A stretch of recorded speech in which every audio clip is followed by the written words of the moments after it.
that you were supposed to write. First of all, see, this was the question.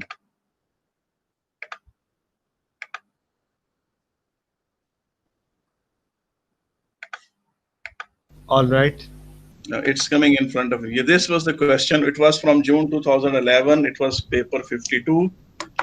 Uh, it was all about the projectile. A student wishes to investigate projectile motion. It was the second assignment in the paper 5 group that was posted, and you were asked to write about it. A small ball is rolled with a velocity v along a horizontal surface.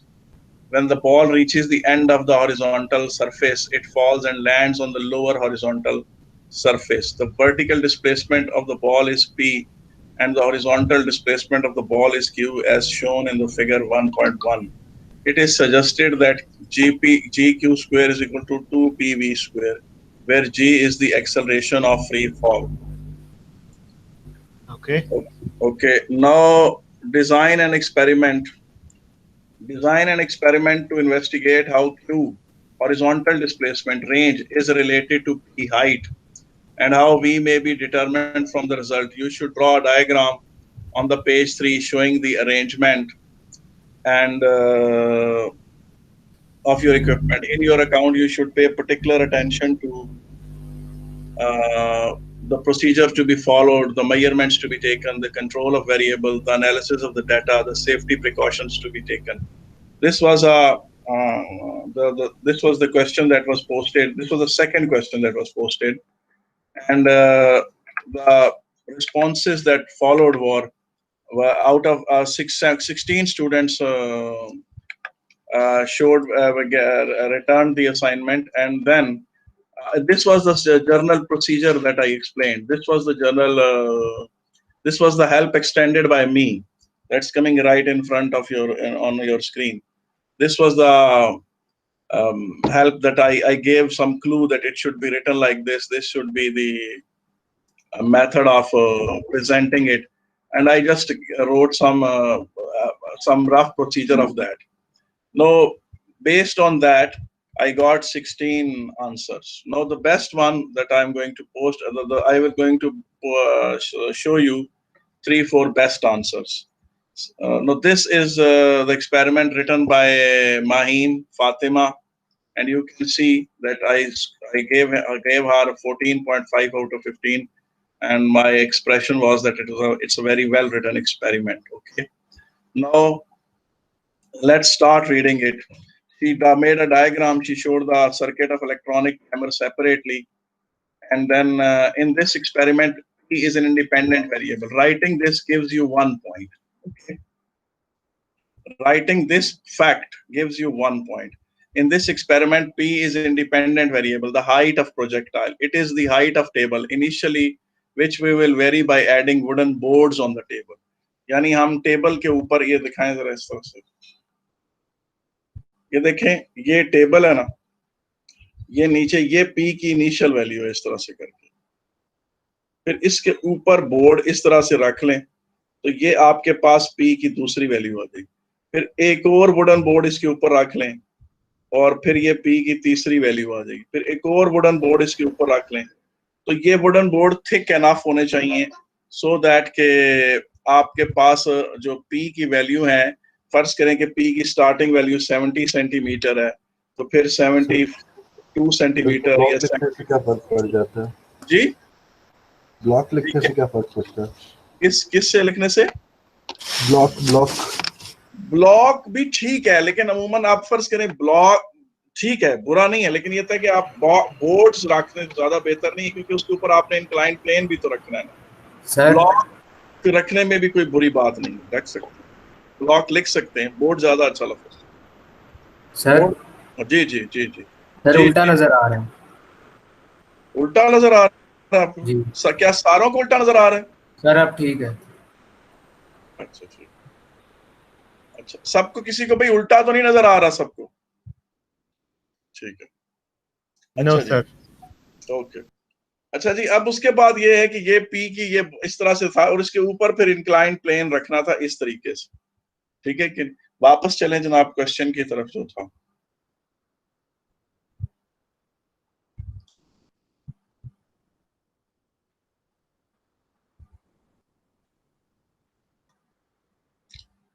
अच्छा जी, Q is dependent variable. अब देखें जहां पर एक टिक लिखा हुआ है इसका मतलब है कि वो एक पॉइंट, स्कोरिंग पॉइंट, एक टिक का मतलब है एक स्कोरिंग पॉइंट।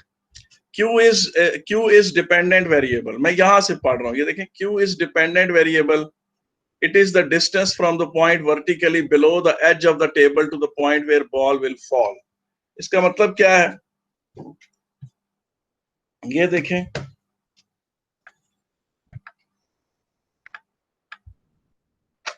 यहां पर आप देखें, यहां से ये मतलब आकर यूं आया तो क्यू क्लियरली मेंशन हो रहा है कि क्यू यहां से लेकर यहां तक है, और नीचे यहां पर हमने सैंड का बेड बनाया हुआ होगा। क्या बनाया हुआ होगा? सैंड का बेड बनाया हुआ होगा। तो यहां जहां लैंड करेगा, ये पॉइंट आप यहां से लेकर यहां तक क्यू का आराम से मैयर कर लेंगे। इस तरह से क्यू को आप इजीली मैयर कर लेंगे, ठीक है कि नहीं? वापस इसके स्क्रिप्ट पे चले जाएं। सर ये डिपेंडेंट और इंडिपेंडेंट वेरिएबल क्या है? अच्छा बेटा, जिसको आप पी इंडिपेंडेंट वेरिएबल होता है जिसे आप चेंज कर रहे होते हैं, और क्यू डिपेंडेंट वेरिएबल है। सर आप तो सिर्फ हाइट चेंज कर रहे हैं ना, आप क्या कर रहे हैं? आप हाइट चेंज कर रहे हैं, आप हाइट चेंज कर रहे हैं। इस आप तो इसे चेंज कर रहे हैं ना, इसे चेंज कर रहे हैं तो ये हाइट है, इसे चेंज कर रहे हैं तो ये खुद बहुत साथ साथ ये खुद बहुत जो है वो क्यू चेंज हो रहा है। तो पी इंडिपेंडेंट वेरिएबल है जिसे आप चेंज कर रहे हैं, आर जो क्यू जो है वो डिपेंडेंट वेरिएबल है जिसे आप बाद में वो जो खुद बहुत चेंज हो रहा है। जिसे आप वाई एक्सिस पर प्लॉट करते हैं वो डिपेंडेंट वेरिएबल है, जिसे आप एक्स एक्सिस पे प्लॉट करते हैं वो इंडिपेंडेंट वेरिएबल होता है। जिसे आप एक्स एक्सिस पे प्लॉट करते हैं वो इंडिपेंडेंट वेरिएबल है, जिसे आप वाई एक्सिस पे प्लॉट करते हैं वो डिपेंडेंट वेरिएबल होता है, ठीक है कि नहीं? आगे चलें, वापस सोल्यूशन की तरफ आए। आपको पता है मैंने ये चीज आपको, अब देखें यहां पर साथ साथ मैंने बताया कि one Q is the dependent variable. It is the distance from the point vertically below the edge of the table to the point where the ball will fall. Where the ball will fall. ये अगर आपको cursor arrow मेरा नजर आ रहा है तो ये नजर आ रहा है आपको कि नहीं सबको? अच्छा जी, यहां पर ठीक है। अच्छा, the large values of P will reduce fractional error in measuring P। ये अच्छी बात मेंशन की। Large values of P will also give large values of Q which reduces fractional error in measuring Q। ये बहुत अच्छा point था, देखें यहाँ लिखा हुआ है, वेरी गुड पॉइंट, ठीक है कि नहीं? जब आप ये बात कहते हैं कि मेरी कोशिश होगी कि P की वैल्यू बड़ी हो और Q की वैल्यू भी बड़ी होगी और फ्रैक्शनल एरर कम होगा। The constant variables include horizontal velocity of ball which should be large, so it gives large values of Q। अच्छा, इसका मतलब है वेलोसिटी जो है, तो वेलोसिटी ऑफ प्रोजेक्शन जो है वो कांस्टेंट तो रखी जाएगी मगर वो लार्ज होनी चाहिए। लार्ज होगी तो Q की वैल्यू लार्ज होगी। We should use largest current track available in the lab. इसका कर्व्ड ट्रैक अवेलेबल, ये करंट नहीं था, कर्व्ड ट्रैक था। यानी इसका मतलब ये है कि ये जो ओरिजिनल डायग्राम पे आप वापस जाएं, ओरिजिनल डायग्राम पे जो नहीं, इस पे जो स्क्रिप्ट में है, देखें ये डायग्राम, देखिए ये जो पॉइंट, ये जो कर्व ट्रैक है ना, ये आपके पास लैब में जो सबसे बड़ा अवेलेबल होना चाहिए, यानी काफी बड़ा होना चाहिए कि बॉल वहां से ऊपर से उस कर्व ट्रैक पे रोल करता हुआ बाय द टाइम यहाँ पहुंचे तो उसकी सफिशिएंटली हाई वेलोसिटी हो। सफिशिएंटली हाई वेलोसिटी होगी तो काफी दूर जाके गिरेगा, काफी दूर जाके करेगा तो क्यू की वैल्यूज बड़ी आएंगी। क्यू की वैल्यूज बड़ी आएंगी तो fractional error in measuring Q जो है वो स्मॉल होगा, ठीक है कि नहीं? अब देखें तो ये यहाँ पर मैंने रिमार्क दिया है, वेरी गुड पॉइंट ये जो है, ठीक है कि नहीं है? And ball should be of equal मास, इसके बजाय सेम बॉल भी यूज किया जा सकता था। They should be heavy and small so that air resistance is less, ये अच्छी बात है। अच्छा जी, we will measure the height P and range Q with the metre rule. Instead of metre rule measuring tape ज्यादा अच्छी लफ्ज है, क्योंकि मीटर रूल से फिर आप 1 मीटर या 100 सेंटीमीटर से ज्यादा बड़ी चीज मेजर नहीं कर सकते। मेजरिंग टेप से आप 2-3 मीटर तक की चीजें भी मेजर कर सकते हैं।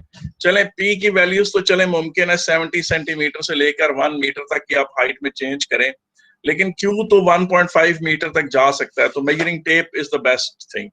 We will keep our line of sight perpendicular to the reading, ये टू अवॉइड पैरेलैक्स एरर। आपको पता है वो लेवल में ये आप सेंटेंस बहुत यूज करते थे, ये अच्छा यूजफुल सेंटेंस है। तो ये बाज का बड़ी ऑब्वियस बातों को भी स्टेट करने से नंबर मिलते हैं, To measure Q, we will first use plumb line to locate a position just vertically below the edge of the table. ये बड़ा अच्छा पॉइंट है। ये देखें इसका मतलब क्या है। इसका मतलब ये है, वापस ये देखें, ये मतलब है इसका कि यहां से आपने प्लम्ब लाइन लटकाई और यहां से यूं ऐसे आ गए। देखें ये पॉइंट आ गया, ये पॉइंट मार्क किया जहां से क्यू ने स्टार्ट होना है। टेबल के एज से आपने प्लम्ब लाइन लटकाई, जहां पर वो आकर पॉइंट लगा तो वहां से क्यू मार्क होना शुरू होगा। अच्छा जी, अब आगे देखें वापस।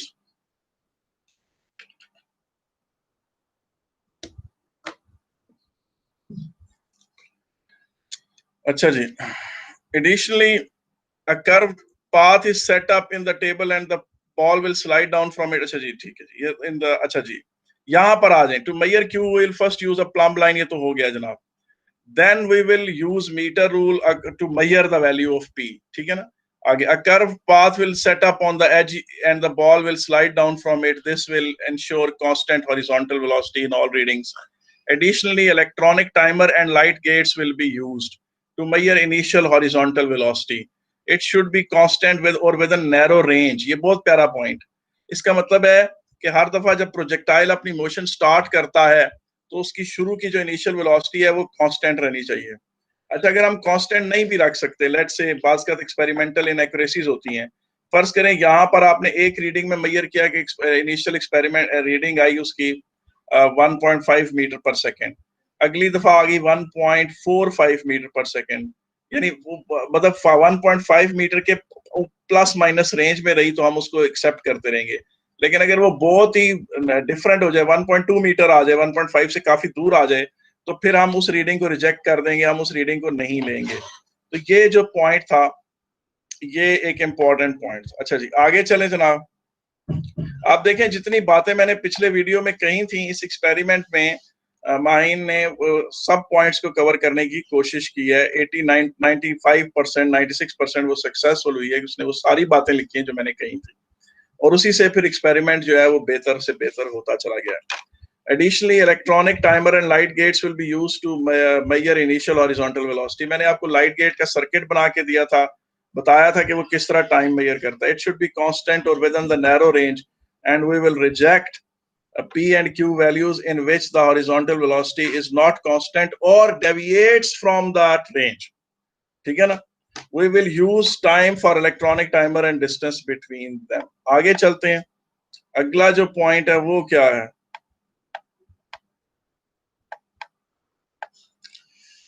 to measure to ensure the horizontal velocity is constant throughout the experiment, we will put wet sand on the lower horizontal surface। After reaching it, ball will not move and will form a crater in the sand to help, which will help us to locate the point where it lands। Okay, so we will measure Q, we will take as many reading as possible। अमूमन आपको पता है कि आप कहते हैं कि हम सिर्फ 6 रीडिंग्स लेंगे, मगर आपको बताऊं कि जितना ज्यादा आप रीडिंग्स लेंगे उतना बड़ा डेटाबेस बनता है, उतना एक्सपेरिमेंट अच्छा होता है, उतना बेहतर होता है, उतनी उसमें। और एक पी के लिए क्यू की भी 2-3 रीडिंग्स लेंगे, ठीक है कि नहीं। to vary p we will add more wooden blocks or wooden boards on the table। we will record several measurements while keeping horizontal velocity constant। after recording, ये देखें, after recording the data we will plot a graph of P on X axis against Q square. इसको लिखने का तरीका ये है कि वो इसका सही लिखने का तरीका ये होता है कि will plot Q square against P. If the graph is straight line passing through origin it will prove the relationship, it will prove the relationship, ठीक है कि नहीं। उसके बाद आप देखें कि टू फाइंड हॉरिजॉन्टल, फिर मैंने आपको बताया था कि आपने काउंटर चेक करना है कि ग्रेडियंट ऑफ द ग्राफ से आपने v की वैल्यू निकालनी है और देखना है कि ये वेलोसिटी v वही है जो शुरू में आपने सेट की थी। इस तरीके से बेटा आप जो है वो क्या कहते हैं अपना एक्सपेरिमेंट की एक्यूरेसी को चेक कर सकते हैं।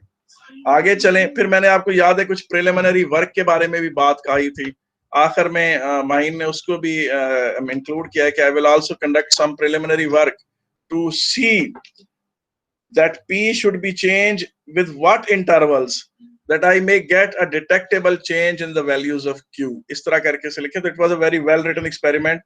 इसके बाद अभी देखें आप दूसरा आ रहा है उसका एक दुआ का एक्सपेरिमेंट आ रहा है अभी दूसरा। ये देखिए, ये भी बहुत अच्छा एक्सपेरिमेंट है। इसको देखें, काफी it's a well written experiment. ये आस्ता आस्ता आपके सामने मैं इसको मूव करता हूँ। तो जो टिक्स लगे हुए हैं वो का मतलब है कि एक पॉइंट स्कोर कर लिया वहां उन्होंने। डायग्राम के टिक्स मैंने नहीं शो किए, लेकिन ये जहां जहां टिक्स लगे हैं तो इसका मतलब है कि ये पॉइंट स्कोरिंग पॉइंट्स। उसके अलावा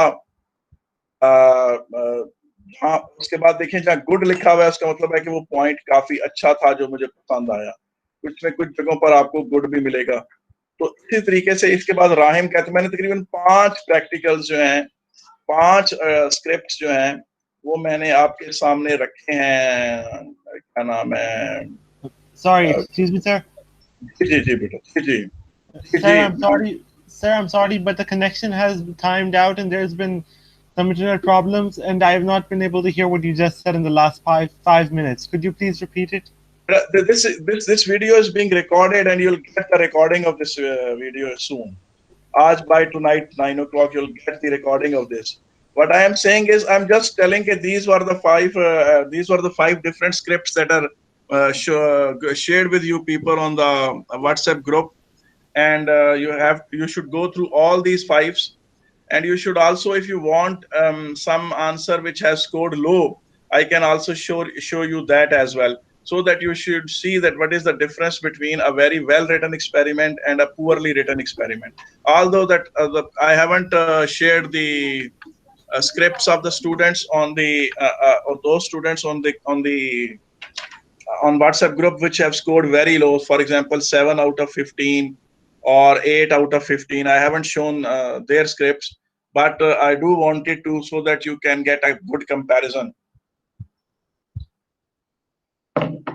Now I will return to my today's point. My today's lecture is not about any. It's not about any particular experiment. I will first talk about the independent variables and dependent variables. We will not, there is no homework of today. You will not be writing any third experiment. Instead, you will, those who haven't done the first 2, they should write them and post them today. And I will now just do some practice of independent variables and dependent variables. Please see this experiment that is coming right in front of you.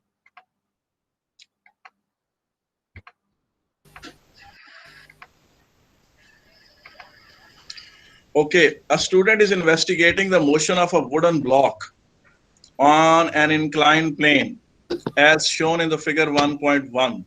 A falling body causes the wooden block to accelerate. Okay, the wooden block is initially at rest at point P and has velocity v at point Q. It is suggested that relationship between v and the angle theta of the plane to the horizontal is this, where b is the mass of falling body, m is the mass of the wooden board, s is the distance between p and q, and g is the acceleration of free fall. Design a laboratory experiment to test the relationship between v and theta. Now, in this experiment, first of all, I would please,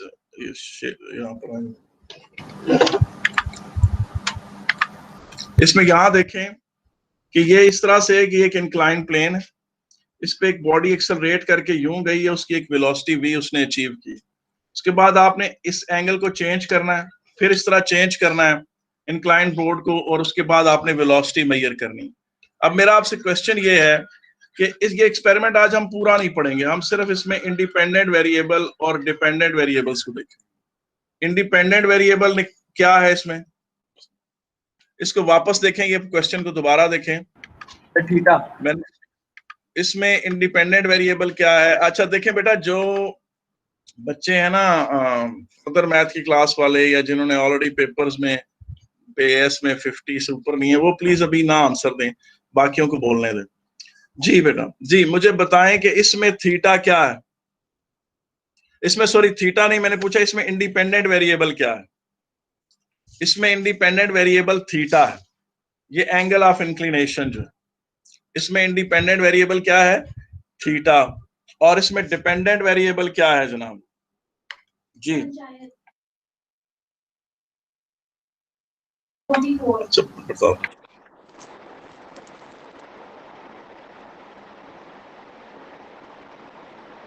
The distance.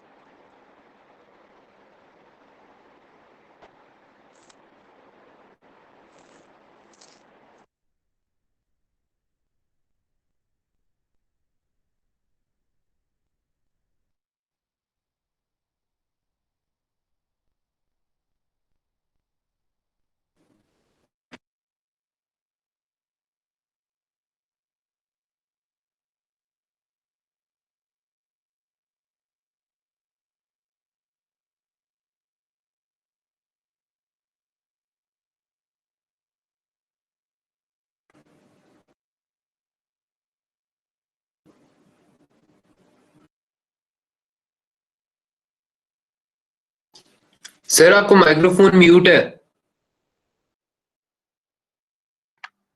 जी बेटा, जी जी। अब आप दोबारा, I am sorry, अभी आपको आवाज आ रही है सबको? इसमें देखें कि ये वुडन ब्लॉक यहाँ से Yes, sir. एक्सेलरेट करता हुआ यहाँ पहुंचेगा, तो यहाँ जो उसकी वेलोसिटी है वो आपने मेजर करनी है और आपने ये एंगल थीटा चेंज करना है। ठीक है कि नहीं है? तो इसका मतलब है कि laboratory experiment to test the relationship between V and theta. तो थीटा इंडिपेंडेंट वेरिएबल हो गया, वी जो है वो डिपेंडेंट वेरिएबल हो गया। जो कांस्टेंट्स हैं वो मास ऑफ वुडन ब्लॉक है, mass of this falling body है, the length of thread है या length of the string है, the inclined plane used in the experiment वो constant है, we will not be changing that inclined plane, and this distance will not be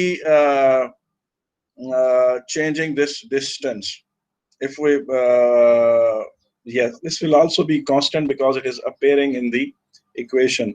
Anything which is appearing in the equation and is not our independent and dependent variable, then it is constant. तो इसमें बाकी सब चीजें constant है। आगे चलते हैं जनाब, एक और एक्सपेरिमेंट पे आ जाए जनाब। अब एक और ये देखें, a student is investigating the motion of a small cube on a turntable connected in an electronic motor as shown in the figure 1.1. ये एक्सपेरिमेंट इसलिए आज से अच्छा है कि ये हमारे क्वेश्चन नंबर 1 से जो हमारा चैप्टर 1 है उससे रिलेट भी हो रहा है। The cube is placed at the center R from the center of turntable. It is suggested that relationship between R and the maximum frequency of the turntable for which the cube does not move relative to the table is this, where M is the mass of cube and K is a constant. Design a laboratory experiment to test the relationship between F and R. इसमें मुझे बताएं independent variable क्या होगा? जी,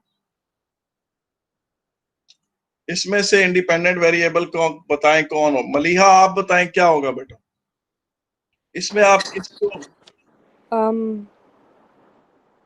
जी बेटा, Is ji it not ji theta? हाँ क्या You कह said रहे it हैं was theta. बेटा? थीटा तो पिछले एक्सपेरिमेंट में था ना, इस एक्सपेरिमेंट में तो नहीं था ना बेटा, ये तो नया एक्सपेरिमेंट है बेटा, ये तो नया एक्सपेरिमेंट है। आप इसे पढ़ें दोबारा, ये एक्सपेरिमेंट, इसे पढ़ें। Sir, I can't see the experiment. हाँ, ये आपकी स्क्रीन पर नहीं आ रहा सामने? Oh, okay, sorry. That's my mistake. ये आपकी स्क्रीन पर नहीं आ रहा सामने? जी आ रहा है। इसे पढ़ें जरा।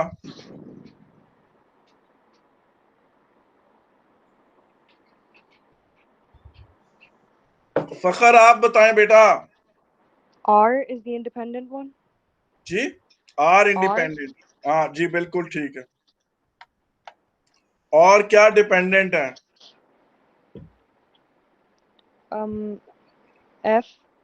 F, frequency of rotation The dependent. turntable. तो कांस्टेंट क्या है बेटा इस एक्सपेरिमेंट में? कांस्टेंट क्या है? K. के तो is something that we do not know. K जिन्हें हम कांस्टेंट रख सकते हैं वो हम And the mass mass of the cube. Constant रख सकते हैं। and we will use the same turntable throughout the experiment. It's not कि हम 2-3 रीडिंग्स किसी और टर्न टेबल पे लें और 2-3 रीडिंग्स किसी और टर्न टेबल पे लें। और लेट्स से कि आर को मार्क करने के लिए आप जो प्रोसीजर यूज कर रहे हैं वो भी सेम होना चाहिए। और अगर फर्ज करें कि you are measuring the distance R visually, आपको बंदा आंख से देखता है कि यार इस आर पे वो क्यूब गिर गया था, तो वो बंदा भी सेम होना चाहिए, जो सारी रीडिंग्स के लिए एक ही बंदा हो जो रिपोर्ट कर रहा हो कि इस आर पे इस जगह से स्लिप हुआ है, ताकि जो भी किसी बंदे के अंदर जो उसका एरर है या जो भी उसकी अपनी पर्सनल एरर है वो कांस्टेंट है। अब और एक्सपेरिमेंट निकल, आज हम एक्सपेरिमेंट कर नहीं रहे, आज हम सिर्फ इंडिपेंडेंट। हाँ जी, ये देखें, ये क्वेश्चन नंबर 3 है। मैं जिससे पूछूंगा वो मुझे बताएगा। इसको पढ़ें, आप पढ़ना शुरू करें। A student is investigating how the intensity of the reflection of sound from the wall varies with the thickness of foam. आपको पता है ये जो फोम लगा हुआ है, ये देखें, ये देखें, ये सरफेस है। अगर ये बहुत हार्ड सरफेस हो तो इससे साउंड बहुत अच्छी रिफ्लेक्ट करती है, इससे साउंड बहुत अच्छी रिफ्लेक्ट करती है। जिस तरह आपको पता है कि हमारा बीकन हाउस में जो मेन हॉल है उसका वो बहुत सख्त उसकी दीवारें हैं, तो वहां से आवाज बड़ी रिफ्लेक्ट करती है, तो उसमें फिर जो है आवाज के सुनने के इश्यूज मौजूद रहते हैं। लेकिन अगर आप दीवार के साथ कोई सॉफ्ट मटेरियल लगा दें तो आवाज जब उससे टकराती है तो फिर रिफ्लेक्ट नहीं करती, रिफ्लेक्टेड इंटेंसिटी कम हो जाती है। और जितना इसकी थिकनेस बढ़ेगी, इस सॉफ्ट मटेरियल की जितनी थिकनेस बढ़ेगी उतनी इंटेंसिटी ऑफ रिफ्लेक्शन कम होती चली जाएगी, उतनी इंटेंसिटी ऑफ रिफ्लेक्शन कम होती चली जाएगी। हम अपने बीकन हाउस का जो हमारा हॉल है ना, अगर हम उसमें उसके फर्श पे कालीन बिछा दें और अगर उसकी दीवारों के साथ हम ये फोम बहुत सारा लगा दें, पर्दे लटका दें, तो उस हॉल में जो रिफ्लेक्शन ऑफ साउंड है वो काफी हद तक कम हो जाएगी। और जो मेन बंदा तकरीर कर रहा होगा या बात कर रहा होगा या कोई चीज कह रहा होगा तो उसकी आवाज बहुत अच्छी और प्यारी सुनाई देगी। इसे कहते हैं अकूस्टिक्स का अच्छा होना। इसे क्या कहते हैं कि हॉल के अकूस्टिक्स का अच्छा होना। तो ये एक्सपेरिमेंट जो है, और जितना भी जो स्टूडियोज होते हैं आपने देखा होगा जहां पर, या सिनेमा हॉल्स होते हैं, उनमें क्या होता है, उनमें बहुत ज्यादा आप देखें कालीन बिछे हुए होते हैं, पर्दे बहुत लटके हुए होते हैं, और बहुत ज्यादा एक्सेसिवली दीवारों के ऊपर भी सॉफ्ट मटेरियल लगाया हुआ होता है। कोई आपको वहां हार्ड चीज नजर नहीं आती, क्योंकि साउंड जब उधर से स्पीकरों से निकल कर टकराती है तो वो रिफ्लेक्ट नहीं करती। तो आपको फिर डायरेक्ट स्पीकर की आवाज अच्छी सी आती है, साफ सुथरी सी, और आपको आप कहते हैं कि इस हॉल के अकूस्टिक्स बहुत अच्छे हैं, यानी आवाज के मामले बहुत अच्छे हैं। ये तो था इसका थियोरेटिकल एस्पेक्ट। ये आपने पेपर में डिस्कस नहीं करना। आए वापस पेपर की तरफ चले जाएं।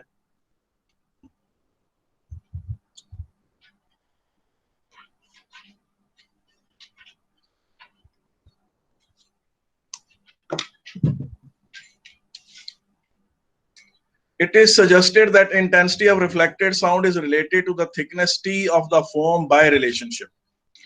अब देखें, आपने मुझे बताया I naught is the intensity of the sound before reflection, rho is the density of the foam, and alpha is the constant. अब देखें, design a laboratory experiment to test the relationship between I and T. अब आप मुझे बताएं कि independent variable क्या है जी। आपने एक्सपेरिमेंट का स्टार्ट में आप पूछे, मैं जिससे पूछूंगा वही मुझे जवाब देगा, ठीक है कि नहीं? तो आप मुझसे, मैं पूछता हूं किससे जनाब,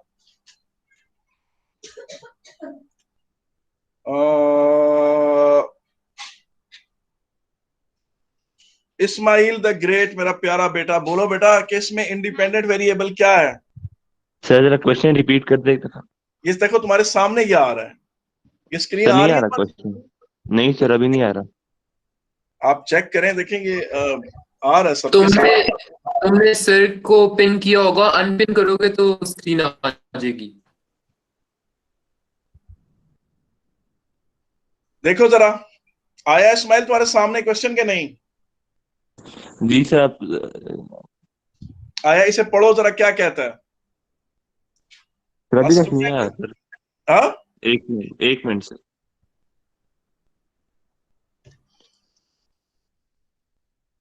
जी सर अभी आया है। तो पढ़ो। जब वहां आ जाओ ना जिधर लिखा है design a laboratory experiment to test the relationship between I and T. Sir बताना क्या है सर, अभी क्वेश्चन आ गया सामने। इस एक्सपेरिमेंट में इंडिपेंडेंट वेरिएबल क्या है?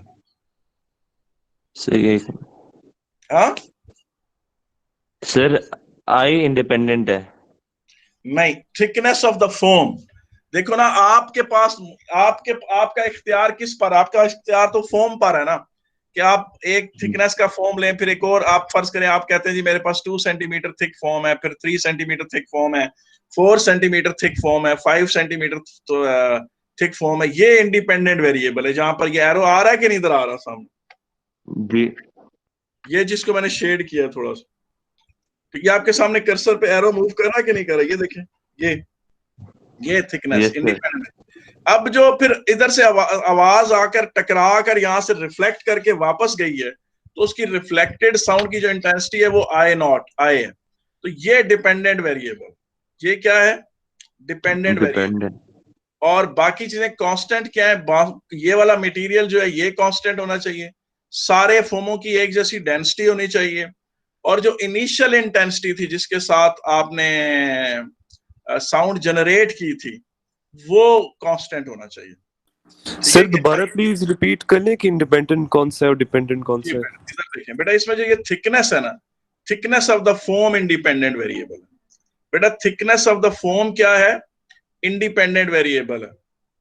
थिकनेस ऑफ द फोम क्या है? इंडिपेंडेंट वेरिएबल है। आप कहेंगे कि मेरे पास ये जो फोम मैंने यहाँ चिपकाया हुआ है, ये 1 centimetre, 2 centimetre, 3 centimetre, 4 centimetre, I will have the samples of the foam which will be of varying thickness. I'll start from 1 centimeter thick foam to as much as like 6 centimeter thick foam. तो इस तरह से आप, ये आपका independent variable.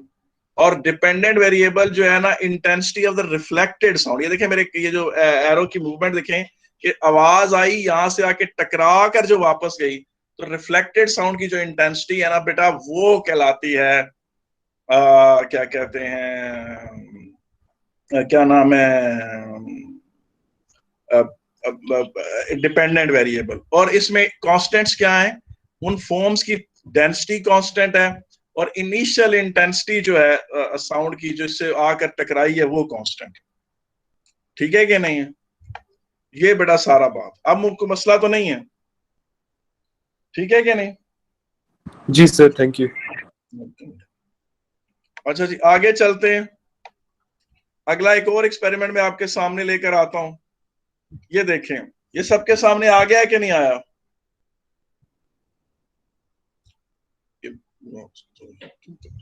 ये सबके सामने देखें सारा इसको। जी सर। अब मैं जिससे पूछूंगा ना, वही मुझे बताएगा। ये पूरा पढ़ लें। देखें नीचे, देखें यहां पर आप ये चीज जरा गौर से पढ़ें। डिजाइन इस चीज को हमेशा अंडरलाइन कर लिया करें। जब एक्सपेरिमेंट पढ़ लिया करें तो इसको रेड लाइन से मार्क कर लिया करें, इस पूरी चीज को। ये होती है काम की बात, ये आपको किसी मिस्टेक से बचाएगा हमेशा। Design a laboratory experiment to test the relationship between F and V. V क्या है जी? वी जनाब पोटेंशियल डिफरेंस। इसका मतलब, अच्छा मुझे बताएं, इसमें इंडिपेंडेंट वेरिएबल क्या होगा? मैं जिससे पूछूं वही मुझे बताएगा अभी। मियां मोहम्मद अनस रऊफ, मेरे बेटे तुम मुझे बताओ कि इसमें इंडिपेंडेंट वेरिएबल क्या है? जी हेलो सर, बेटा कैन यू इसमें हेलो हेलो, Oh, आपकी आवाज सर, मुझे आ रही है सर। बेटा। जी जी बेटा, इसमें मुझे बताएं इंडिपेंडेंट वेरिएबल क्या है? हेलो, आपकी आवाज कट गई है।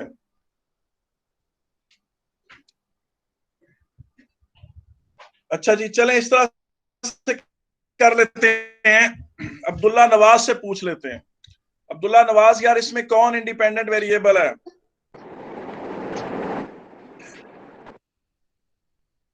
अब्दुल्ला नवाज,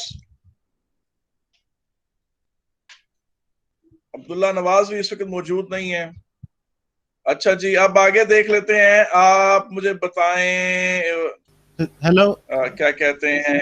हेलो, जी जी बोलो बेटा। हेलो, सॉरी सर, जी जी, another problem with the internet, sorry. अच्छा बेटा, इसमें कौन सा इंडिपेंडेंट वेरिएबल है? The independent variable in this question, जी, yes. I think it's the mass, the small mass. बेटा ये चीज देखो, ये वाली चीज पढ़ो जरा, ये जो हाईलाइट, जब ये आ जाए इसको हमेशा रेड पेन से या किसी और पेन से हाईलाइट कर लिया करो, इन्हीं में ही बस ये देखो। अब मुझे बताओ इनमें कौन इंडिपेंडेंट वेरिएबल है और कौन डिपेंडेंट वेरिएबल है? Frequency. इसमें बेटा वोल्टेज इंडिपेंडेंट वेरिएबल है, क्योंकि वोल्टेज आप जो है वो अप्लाई करेंगे और उसके बाद आप फ्रीक्वेंसी जो है वो आस्ता आस्ता चेंज करेंगे। तो इसका मतलब ये है कि वोल्टेज इंडिपेंडेंट वेरिएबल है, फ्रीक्वेंसी डिपेंडेंट वेरिएबल है, और मास का जो स्मॉल मास है उसका जो मास है वो कांस्टेंट है। पूरा ऑपरेटस बाकी कांस्टेंट है, मेटल प्लेट कांस्टेंट है, वाइब्रेटर कांस्टेंट है, वो जो स्मॉल मास इसके ऊपर पड़ा हुआ है वो भी कांस्टेंट है, वो भी चेंज नहीं करना।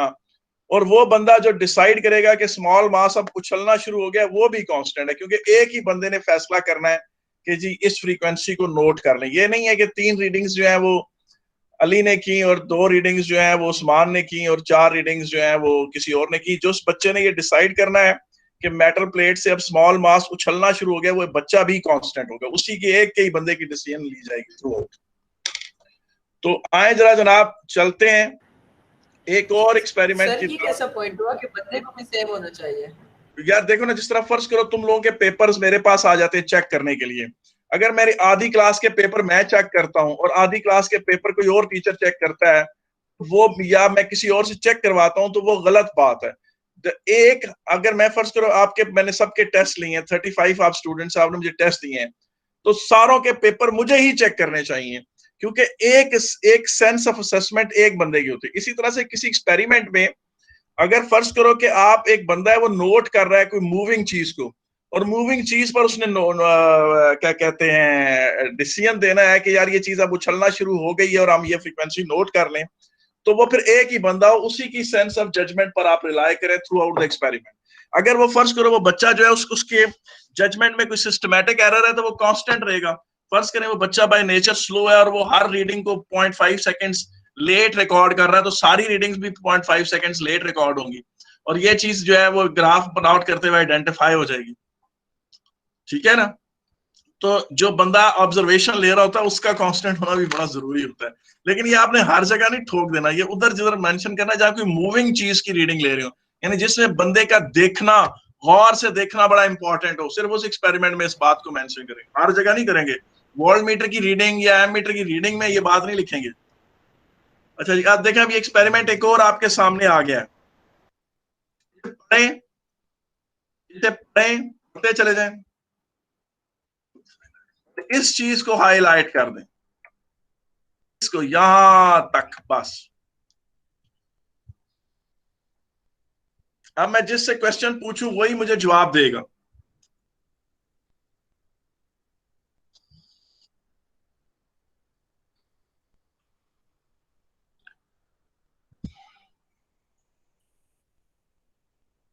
खतीजा जफर आप बताएं बेटा, खतीजा जफर, खतीजा जफर,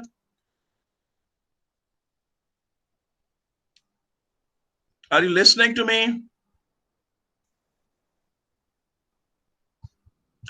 अच्छा,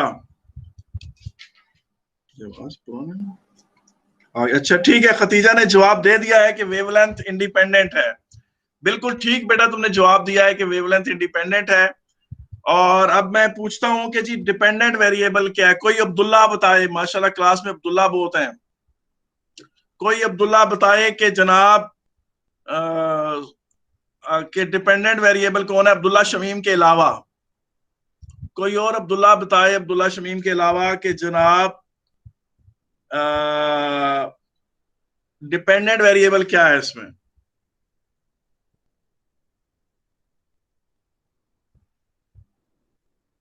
कोई बता सकता है बेटा प्लीज? मेरे सामने को लिखा हुआ नहीं आ रहा आंसर किसी का। बेटा इसमें डिपेंडेंट वेरिएबल वोल्टेज है जो V है, और कांस्टेंट्स क्या हैं? कांस्टेंट्स जाहिर है कि जनाब वो जो LED यूज हो रही है, जो एलईडी की टाइप जो यूज हो रही है। अब ज़ाहिर है इसमें वेवलेंथ्स डिफरेंट करने आपने करनी है, तो ज़ाहिर आपको red LED, blue LED, green LED चाहिए, तो वो सारी एक ही टाइप की एलईडीज होनी चाहिए और उनको सेम टाइप्स एलईडीज की एक होनी चाहिए और सबका जो बाकी सर्किट का सेटअप है वो सारा सेम होना चाहिए, बैटरी वोल्टेज सेम होनी चाहिए और एक्सपेरिमेंट का जो लाइट का लेवल है पूरे कमरे का वो सेम होना चाहिए। वो लाइट के एक्सपेरिमेंट जो है वो कमरे में डार्क कमरे में परफॉर्म किए जाते हैं ताकि कोई और लाइट इन्फ्लुएंस ना करे उनको।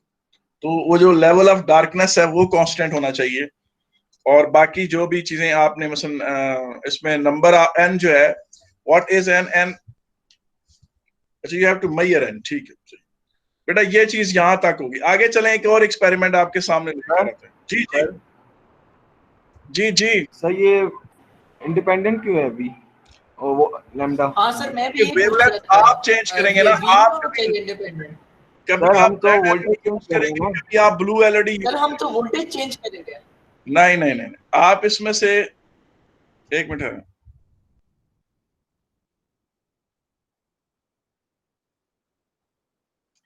ईच एलईडी नीड्स, एक मिनट है, यहां से दोबारा इसको पढ़ लेते हैं। V independent. A student is investigating the characteristics of different light emitting diodes, shows example of LEDs and the circuit symbol for an LED। ठीक है कि नहीं? अच्छा जी, आगे चलें जनाब, नीचे देखें इसको। Each LED needs a minimum voltage V across it to emit light. The student is investigating the relationship between V and wavelength lambda of the light emitted by LED for several different LEDs. It is suggested that design an experiment to test the relationship between V and lambda. Explain how you could use। अच्छा जी, ठीक है। अच्छा बेटा, इसमें आप जो है wavelength को डिपेंडेंट वेरिएबल ले सकते हैं, वोल्टेज को इंडिपेंडेंट वेरिएबल ले सकते हैं और वोल्टेज को भी इसमें आप रिवर्स कर सकते हैं। इसमें आप वेवलेंथ को भी इंडिपेंडेंट और वोल्टेज को डिपेंडेंट और दोनों को मतलब दोनों को रिवर्स कर सकते हैं। इसमें कोई क्लियर नहीं है, इसमें आप दोनों को रिवर्स कर सकते हैं, कोई इशू नहीं। सर आपको कैसे पता?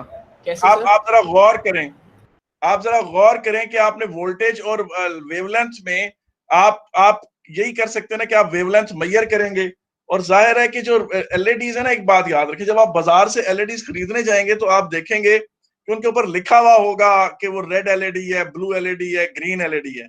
अगर तो आप कलर्स चूज कर रहे हैं तो आप वेवलेंथ चेंज कर रहे हैं और वेवलेंथ चेंज करके आप वोल्टेज मेजर कर रहे हैं।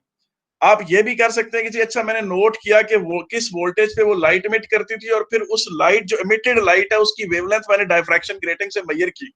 तो इसका मतलब है कि आप वोल्टेज को देख रहे हैं। तो एज सच इसमें क्लियर नहीं है। अगर आप मेरी जाती राय लें तो मैं इसमें वेवलेंथ को इंडिपेंडेंट और वोल्टेज को डिपेंडेंट को, मेरी जाती राय में I would like to go for it कि किस वेवलेंथ पे ये, लेकिन आप अदर वे राउंड भी कर सकते हैं।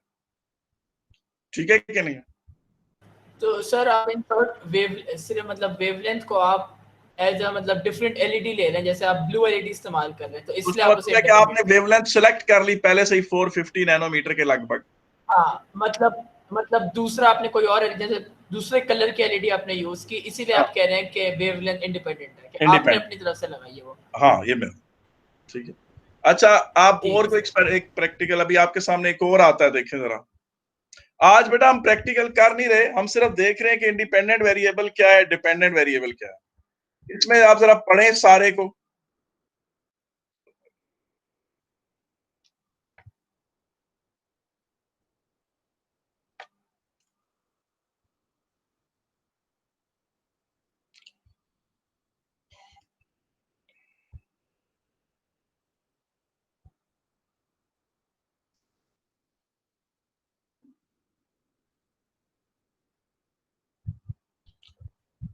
तहीरा आप बताएं बेटा इसमें इंडिपेंडेंट वेरिएबल क्या है? सर अपना कर्सर हटा दो, वो क्या लिखा मुझे पता ही नहीं। किधर? ये ले बेटा, तहीरा आप बताओ कि इंडिपेंडेंट वेरिएबल क्या है? तहीरा,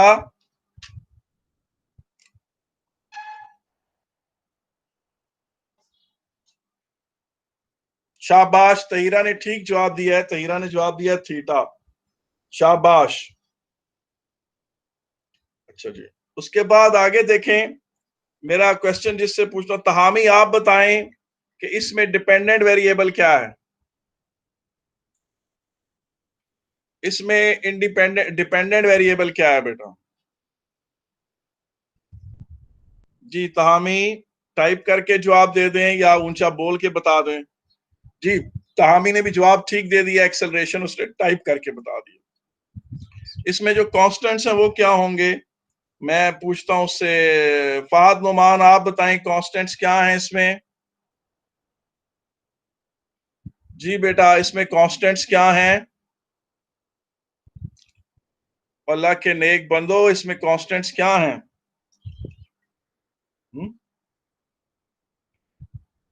अच्छा जी बेटा, इसमें कांस्टेंट है mass of the trolley,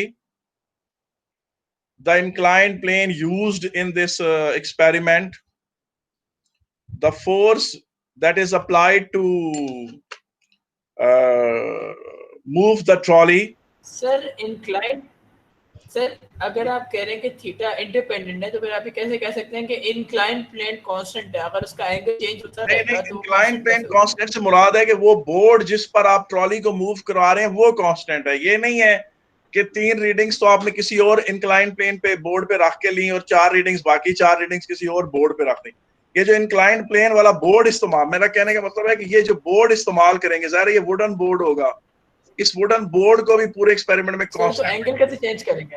angle इस तरह चेंज करेंगे कि आप यहाँ पर कैसे किताबें रख लेंगे, कोई हाइट चेंज करेंगे जिसके थ्रू ये इसकी इंक्लिनेशन चेंज होगी, ठीक है कि नहीं? यहाँ पर कोई ऑब्जेक्ट रख लेंगे जो इसको ब्लॉक करके रखेगा, इसका इस साइड को, और यहाँ पर आप इसके कोई वेट्स अटैच कर, यहाँ पर आप बुक्स या बॉक्सेस लगाकर इसका इंक्लाइन प्लेन चेंज करते रहेंगे इसको, ठीक है कि नहीं? अच्छा, फोर्स कैसे लगाते हैं, एक्सेलरेशन कैसे मेजर करते हैं, ये सब बातें मैं बाद में बताऊंगा। आज का जो दिन है वो सिर्फ इस एक बात पर है कि जनाब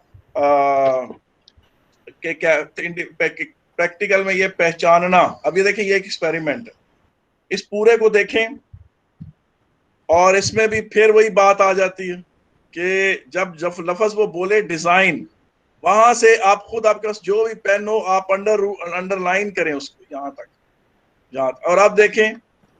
अब मुझे बताएं कि इसमें इंडिपेंडेंट वेरिएबल क्या है और डिपेंडेंट वेरिएबल क्या है। मैं जिससे पूछूं वही मुझे बताए। आप पढ़ने में आपको 5-10 सेकंड देता हूं।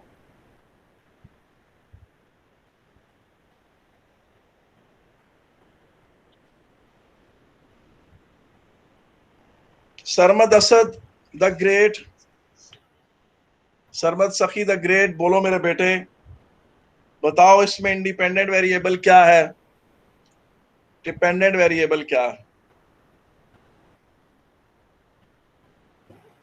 सरमद,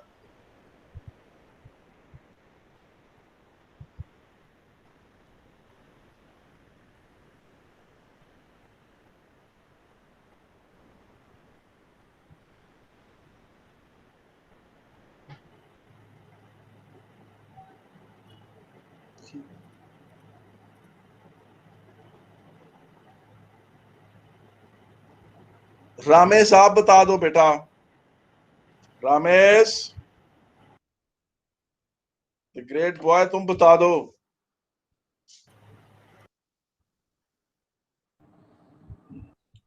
रामेश ने बताया है कि डेप्थ डी इज डिपेंडेंट, और आगे क्या कहा है, वेलोसिटी इज इंडिपेंडेंट। बिल्कुल ठीक है। दुआ नईम ने बताया कि इसमें बेटा velocity with which the nail strikes the wood वो इंडिपेंडेंट है, और जो क्या कहते हैं, बल्कि वेलोसिटी ऑफ द हैमर जो है वो इंडिपेंडेंट है, और डेप्थ, जिस डेप्थ से नेल पेनिट्रेट करता है वो डिपेंडेंट है।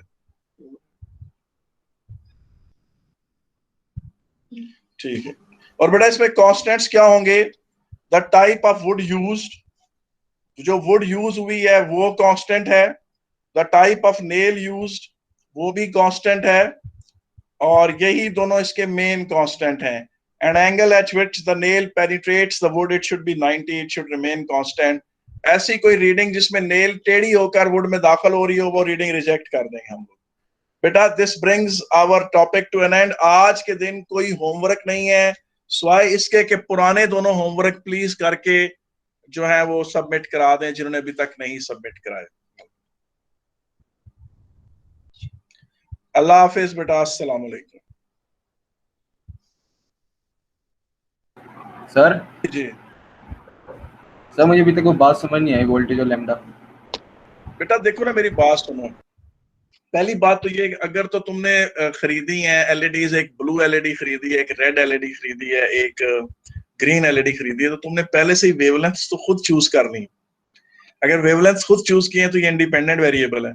और फिर तुमने देखा है कि वो वोल्टेज जिस पर वो एलईडी ग्लो करती है टू इट्स मैक्सिमम ब्राइटनेस, तो वोल्टेज डिपेंडेंट वेरिएबल हो गया। या तुम इस एक्सपेरिमेंट को इस तरह से करते हो कि जो एलईडीज तुम खरीद के लाए थे, तुम्हें उनके कलर्स सामने विजिबल नहीं थे, या उनके ऊपर ये नहीं लिखा हुआ था कि वो रेड एलईडी थी, ब्लू एलईडी थी। वैसे ही बहुत सारी एलईडीज आ गई हैं और वो जनरली से कि एक रफली एक जैसा टेक्सचर एमिट करती हैं, और उनमें से कौन सी डोमिनेंट वेवलेंथ है ये तुम्हें नहीं पता।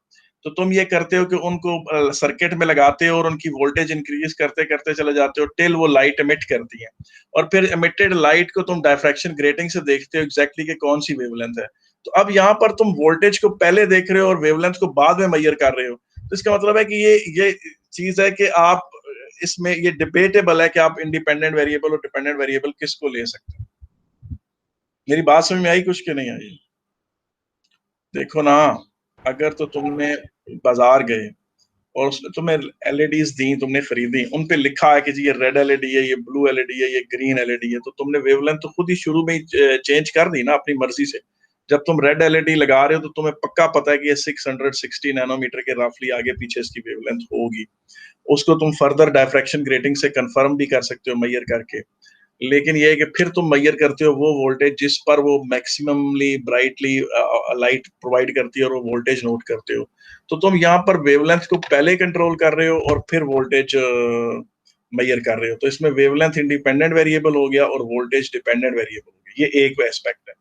दूसरा ये कि तुम्हारे पास रेड एलईडीज आई, वो रफली सारी की सारी जो थी ना, वो रफली वाइट लाइट इमिट करती थी, और तुमने ना उन सारी एलईडीज को देखा और फिर तुमने कहा कि पहले तुमने नोट किया कि ये किस वोल्टेज पे light brightly emit maximum brightness से ऑपरेट करती है। वो वोल्टेज नोट करने के बाद तुमने उनकी व्हाइट लाइट को डायफ्रैक्शन ग्रेटिंग के अंदर डालकर देखा कौन सा डोमिनेंट कलर एमिट कर रही है, कौन सी पर्टिकुलर वेवलेंथ जरा ये ज्यादा एमिट कर रहे हैं, ज्यादा उसकी ब्राइटनेस है। तो फिर से बता, आपकी आवाज कट गई।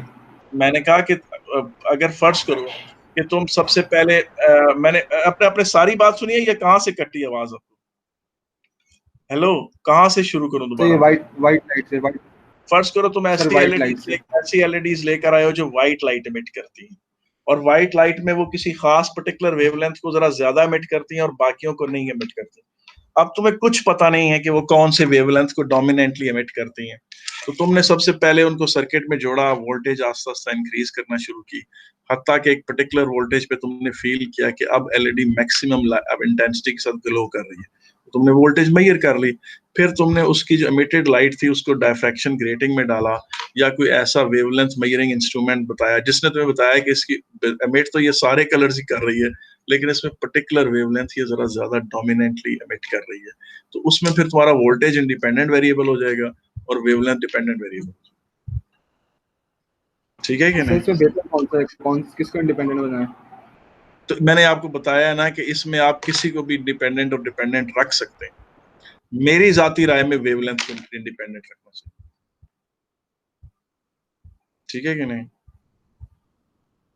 अच्छा जी, अब फर्दर मैथ के बारे में आजमेर ने मुझसे क्वेश्चन पूछा। आजमेर में आज ही बेटा को फैसला करता हूँ। ठीक है, अल्लाह हाफिज़ सर। सर आसिम किधर है?